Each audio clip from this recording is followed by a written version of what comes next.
नाज़रीन, सूरत हाल कुछ इस तरह की है कि मुल्क में इस वक्त सियासी इस्तेहकाम की अशद ज़रूरत है। इसके साथ साथ जो मुआशी हमारी सूरत हाल है वो भी मजीद किसी बहरान की मुतहम्मिल नहीं हो सकती, भले वो सियासी ही क्यों ना हो। इलेक्शंस की बात हो रही है, इलेक्शन करवाना ज़रूरी है और अदालतें भी चाहती हैं कि इस पर जितनी जल्दी हो सके आइन के मुताबिक अमल दरामद करवाया जाए। और लोग इस वक्त महंगाई की वजह से इस कदर परेशान है और हम हर तरफ से यही बयानात सुन रहे हैं कि हमें हर हाल में IMF की शराइत पूरी करनी है, उन पर अमल दरामद करना है। तो महंगाई इसी वजह से बढ़ गई और आगे मजीद बढ़ने की बातें भी हो रही हैं। ईद भी करीब आ गई है। फल, मुर्गी या गोश्त, घी, ऑयल, दालें, दीगर अशिया की कीमतों पर इजाफा बरकरार है। माह रमजान के आखिरी अशरे में मुनाफाखोर और जखीरा अंदोज भी सरगर्म हो गए, जिससे अवाम शदीद गुस्से का इजहार कर रहे हैं। इसी पर बात करने के लिए हैदराबाद से गुलाम शबीर आराई हमें ज्वाइन कर चुके हैं। उनसे बात करते हैं और जानते हैं हैदराबाद के शहरी क्या शिकवा कर रहे हैं। जी गुलाम शबीर, आगाह कीजिएगा।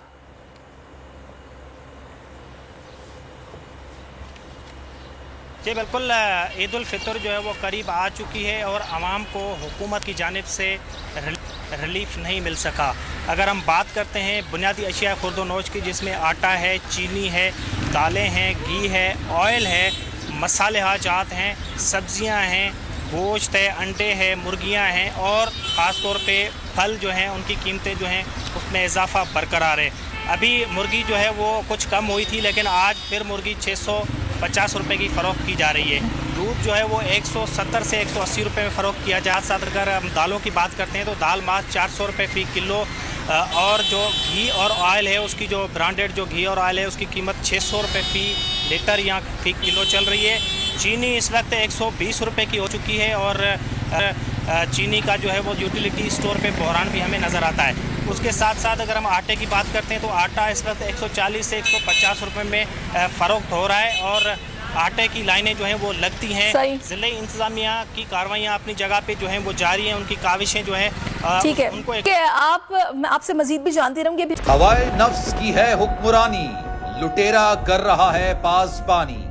बोल न्यूज के मार्केटिंग हेड आकाश राम ताहा लापता, तफ्तीशी इदारे जवाब देने से कासिर। अहले खाना परेशान, बेटे की जुदाई में माँ गम से निढाल। जो बच्चो हिंदू पर आए थे जो को पाकिस्तानी, मुझे मेहरबानी करे पंजो आकाश वापस कयो। हुकूमत से बेकसूर और मुहिब्बे वतन बेटे की बाजियाबी के लिए फरियाद। समी इब्राहिम और सिद्दीक जान का सुप्रीम कोर्ट के बाहर एहतजाजी कैंप का ऐलान कि सोमवार के दिन से हम सुप्रीम कोर्ट ऑफ पाकिस्तान के सामने कैंप लगाएं और हम सब सुप्रीम कोर्ट ऑफ पाकिस्तान के सामने बैठ जाएं और उस वक्त तक नहीं उठेंगे जब तक आकाश वापस नहीं आए। मुश्किल की इस घड़ी में आलमी मीडिया ने भी उठाई आवाज। CNN, अब तक, इंडिया टुडे, टाइम्स नाउ समेत आलमी मीडिया ने आकाश राम के अगवा के खिलाफ दिया बोल का साथ। उफ क्या जुल्म है, बोल इंसाफ का मुंतजिर। सब्सक्राइब करें और बेल दबाएं ताकि कोई खबर रह न जाए।